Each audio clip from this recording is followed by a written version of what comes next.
Yeah, I hope you can see a little bit of Judaism and Hinduism. I know there are parts that might overlap a little bit. Not maybe the way we believe things, but like, I guess the way we all worship our own gods. And I think that's important, that we're all worshiping our own gods, and we should all respect that. Yeah, so I'll just start. Hinduism is a religion full of rich traditions, cultures, and beliefs. Today I will just be sharing a small portion of this vast religion. Okay, so some small facts about Hinduism. Did you know that there is no known founder of Hinduism? Hinduism is the oldest religion on earth. It's the third largest religion in the world. 1.2 billion people are Hindus. And some religions born out of Hinduism include Buddhism, Jainism, and Sikhism. To start off, there are 4 main goals of a Hindu's life. These are basically the meaning of life. The first is dharma. This is righteous action in any given situation. This is basically your job or duty in life. For example, as children, our job or duty is to be good students and respect and obey one's parents. The second goal is artha. This is the pursuit of property or prosperity. This is basically obtaining objects that satisfy desire and obtaining wealth. But you want to be careful not to become too greedy and be too much involved with like materialistic objects. The third one is kama. This is enjoyment of the material world. This is any desire, wish, longing one has. For example, you might long to play video games, or you might have a desire to become successful in life. And the last one, and this is perhaps the most important goal, is moksha. This is liberation from the cycle of rebirth and to become one with God. This involves, it will result in eternal happiness. This is the ultimate goal, and is to rise above sorrow and connect with the universal consciousness within.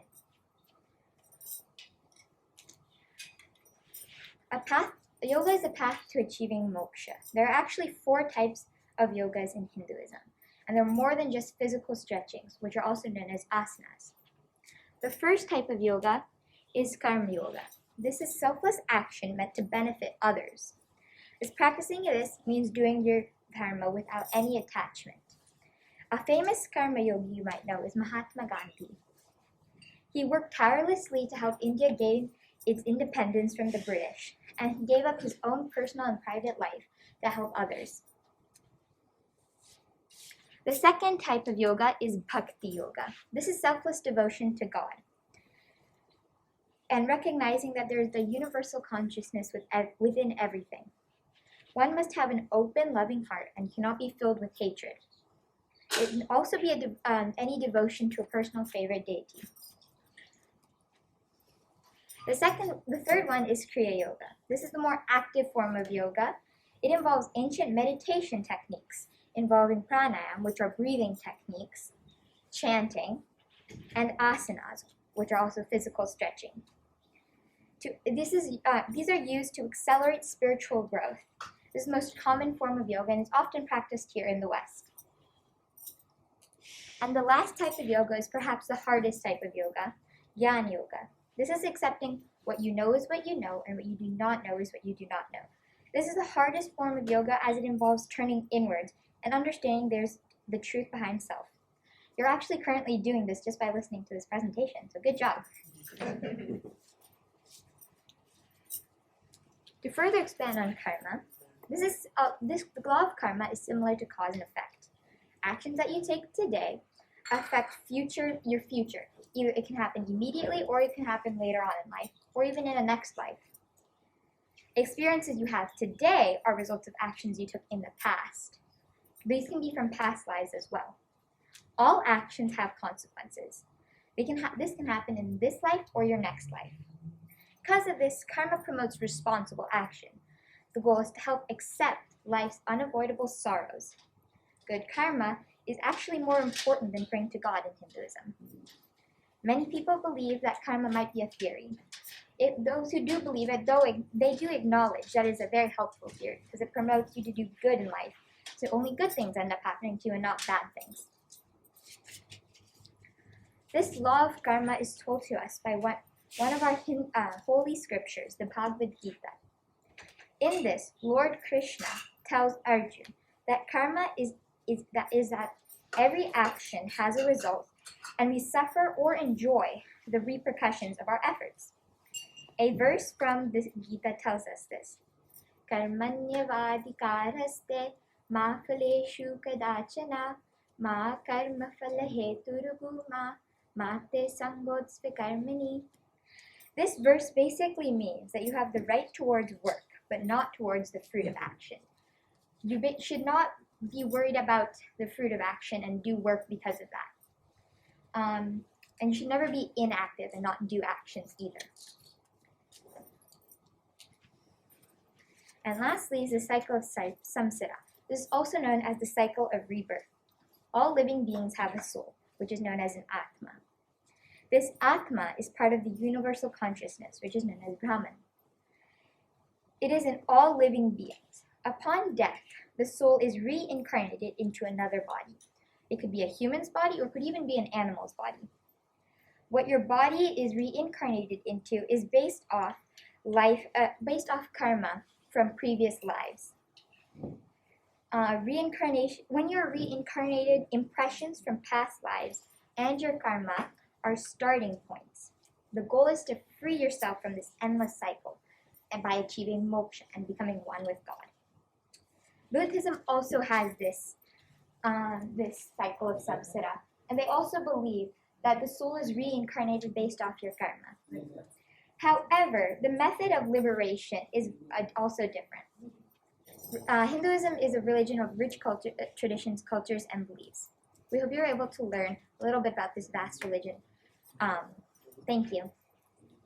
Do you guys have any questions just about this portion of Hinduism? It's open for questions, or we are open Yeah. for questions. No questions? Okay. No. Well, that means I did I a have a really good question. job explaining. You did a really wonderful job. As you were in 8th grade, yes, Yeah. Wonderful public speaking, really wonderful. Thank you. What does it mean to you to be Hindu as a upcoming teenager? Like how does that live out in your life? Okay.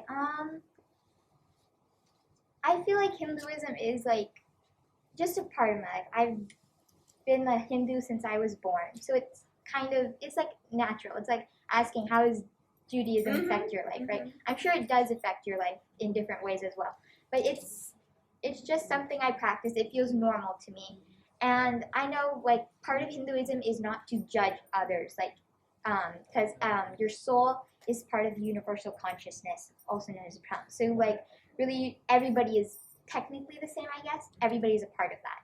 So you don't want to judge people, which is also why you say namaste and bow to others. You're basically acknowledging that everybody is part of God. So I try not to judge people on the first impression because of that, because everybody is part of the universal consciousness. So that's how I ingrain Hinduism into my life. That's basically what it means to me to be a teen in Hinduism. But I'm sure there is a lot of teen pressure to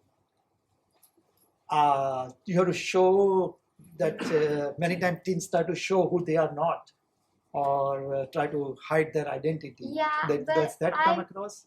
It has a few times, I guess, because people do judge religions and what you follow. I'm sure you guys have also faced a little bit of prejudice for being Jewish, but I feel it's who I am, and if you have a problem with that, you have a problem with that. Like, it's not a problem to me. Right. Like, just to put that out there. Like, if you have a problem with it, like, keep that to yourself. Like, that's your problem, not mine. So, yeah. Any other questions? Oh, I must have done a really good job. We did a little bit of an overview a few weeks ago. Oh yeah, that's nice. I think we had a few questions, and I don't know if we're going to go there next about the gods and all of. Some all of those that. will be Okay. covered in the Yeah, next that'll be slide. covered in Okay. our next Wonderful. presentation. Yeah. Oh, great. Thank you. And I'll Now pass we it have off. good class.